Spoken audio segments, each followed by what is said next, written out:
Against the backdrop of incredibly heightened school security and concerns about student safety and moves toward closed campuses more and more across the country, why is this a good idea? Well, you know, when you really look at where we live as a community, one of the things that we got to look at the green space as an entire community. And you know, I've said this from day one. These are taxpayer dollars.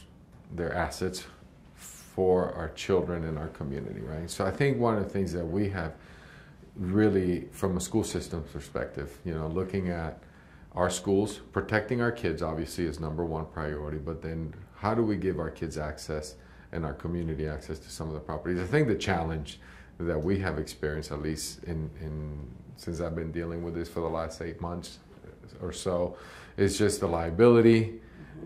For me, you know, obviously it is, and I got to protect my kids, I got to protect my buildings and our properties, right? Is the liability, the maintenance, and all that. And I think we've had some really good conversations with the county. I know my staff has, and I've had good conversations with Commissioner Kirkpatrick, and so has my board president. I think we're getting into a sticking point as to who, what, when, and the budget. We have a finite dollar amount, right? I mean, and how we take care of it. That's why when we looked at a pilot, it was to say, okay, let's pilot it around 6 or 7 schools, just to see what the actual cost, because we can also speculate. You know, it's going to cost us more money. Well, what is that dollar amount? So then how can I budget for it? I can't go blind. You know, as a responsible executive for this organization, I can't go at it blind and then put my buildings at risk and my staff as well. So, you know, so these are kind of where we are in the challenge. I want to partner. You know, and so does my board. We want to partner. Let's just do it in a way that is methodical, strategically, and carefully. So I think that's where we are right now. You know, we're trying to get this on an agenda for the board, and then have a conversation with the elected officials to see what we need to do. The reality is, where do we give our kids space to play, right? And our community to use our buildings and our assets. I think that is something that, you know, where I've been in the past, we've done some of this very carefully and methodically, but it's just going to take some time. You could make the argument that the county is asking the school district to make up for their mistakes as far as not requiring developers, when granting building permits, to also create proper recreational space. And Commissioner Kirkpatrick said, you know, she pretty much acknowledged that, you know, we can't make up for the sins of the past, but we have to figure out a way to move forward. So do you feel like it's fair? Is it a burden, or do you see it more as an opportunity? Well, I think it's, you know, I can't speak for the past and I can't speak for the county. I can only speak for the superintendent and for the school system here. Look, the reality is I got to find space for my kids. You know, we know the research is very clear. The more active our kids are, the more access and opportunity, extracurricular ways, and I think it's just find ways to move forward as a community. We need partners. I've said this from day one.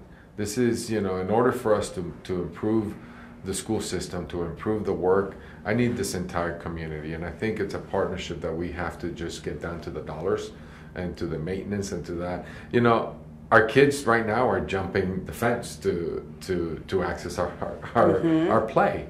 It's just, how do we find ways that we can control some of that? And I think, you know, when adults get in the room and find ways, when smart people get in the room and figure this out, I think we can come to an agreement. Why now, if they haven't been able to agree on this for 20 years? I haven't been here 20 years. I can tell you I'm here, I'm committed to doing what's right for our kids.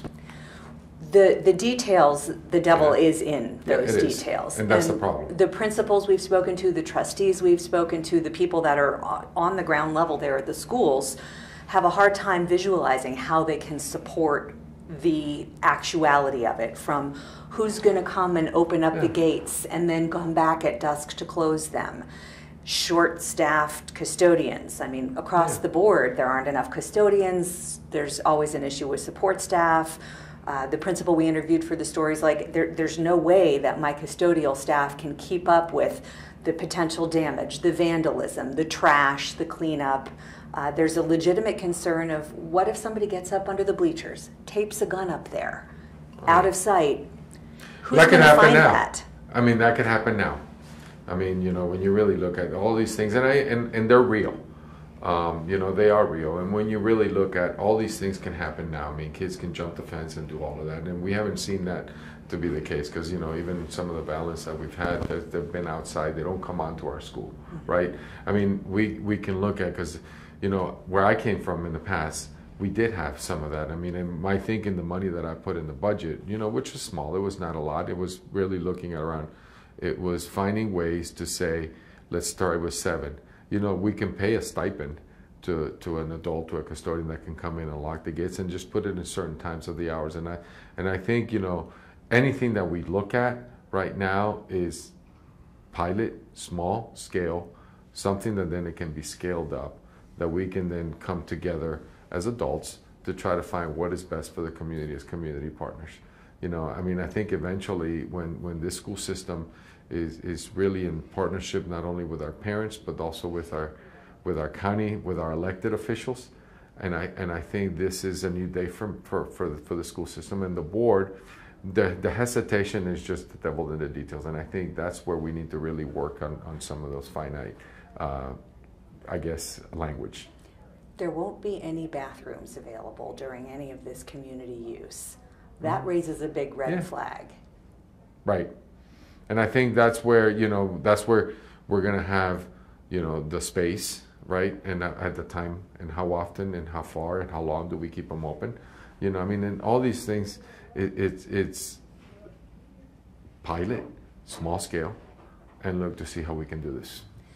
Commissioner Kirkpatrick said, when I asked who's going to provide security, who's going to supervise, who's going to make sure that things don't get out of hand. There are a lot of problems in local parks, even with a security force that patrols them. She said it would come down to school police. We know there aren't enough school police officers to be assigned to every campus.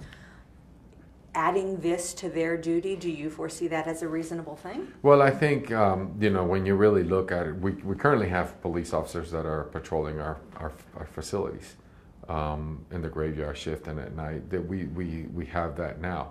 And again, I go back, Darcy, really to the pilot. Let's see what the real costs are going to be. Let's look at it in a small scale. Let's see what that be, you know, what's going to happen.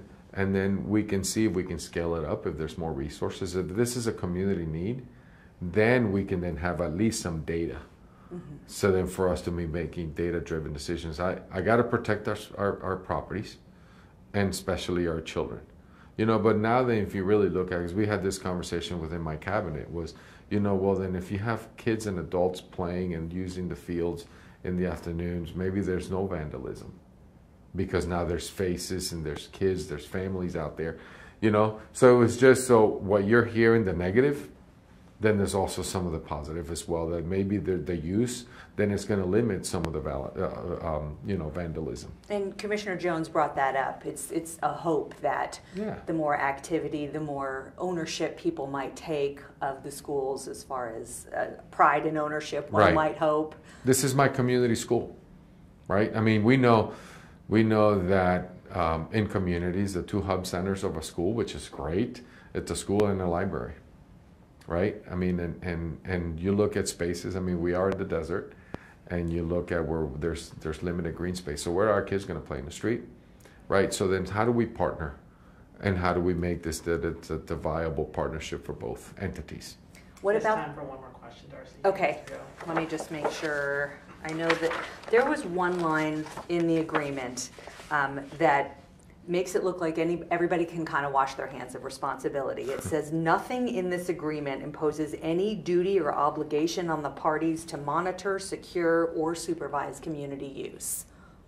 That's kind of a scary line. Yeah, and I think that's where we have to, we're going back to revise and relook at the line and the whole contract. I mean, I think my board, rightfully so, and has some other questions, and I think my board president has been doing a phenomenal job, and just really, so she's got all the questions, so now she's, you know, we're negotiating and really going back and forth with the county. We want to get this done together, that it's, you know, it's a great resource for our community. We're protected. As a CEO and superintendent of this organization, I got to protect the assets of and protect my kids and my families and my, but then also that we're great partners with the county.